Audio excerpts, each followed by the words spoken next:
On August 13, 2020, Israel and the United Arab Emirates reached a landmark accord to establish full diplomatic ties in a deal announced by President Donald Trump. Israel agreed to halt its proposed annexation of the occupied West Bank in return for full Emirati recognition. So what do these flourishing ties between once bitter enemies really mean? I'm Ali Mustafa and this is UAE-Israeli Ties Decoded.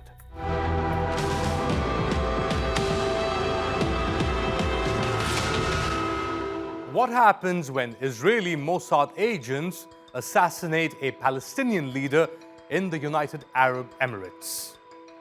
Well, the killers get away with it.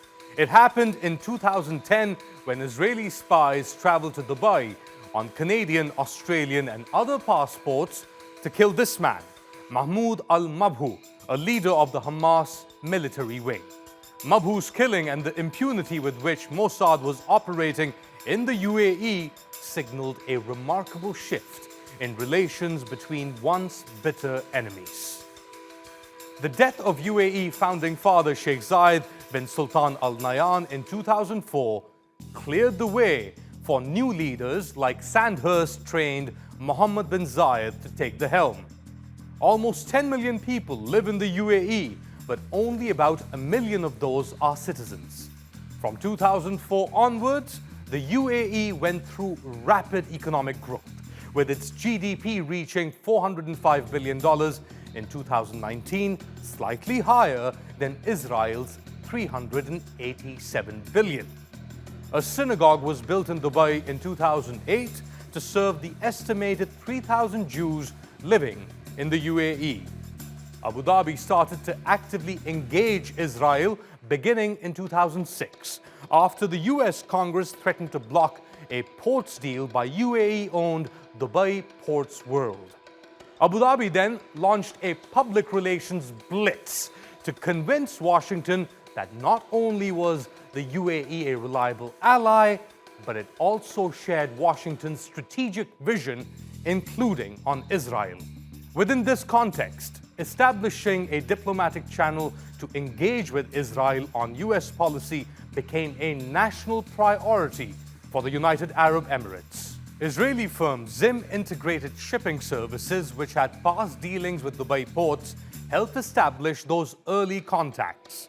The United Arab Emirates ambassador in Washington, Yusuf Al-Otaiba, is a key link in the chain that connects Abu Dhabi to Tel Aviv.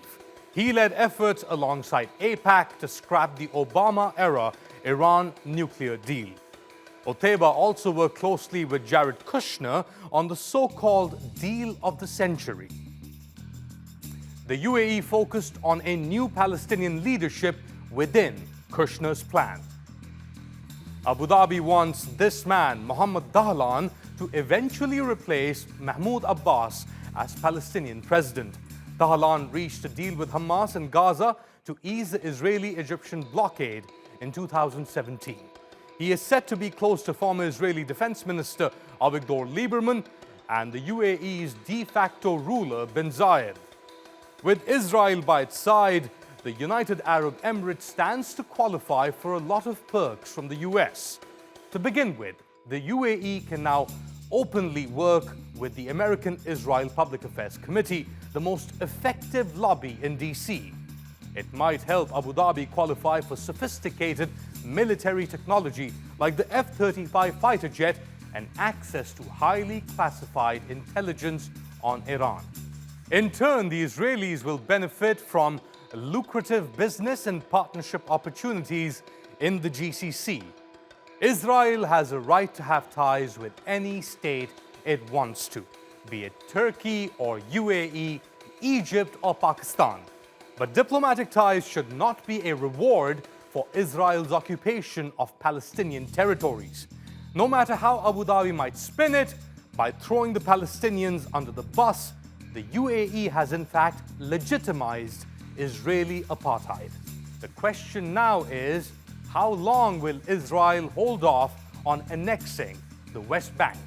And that's Decoded. Send me your comments and suggestions on Twitter at Ali_Mustafa.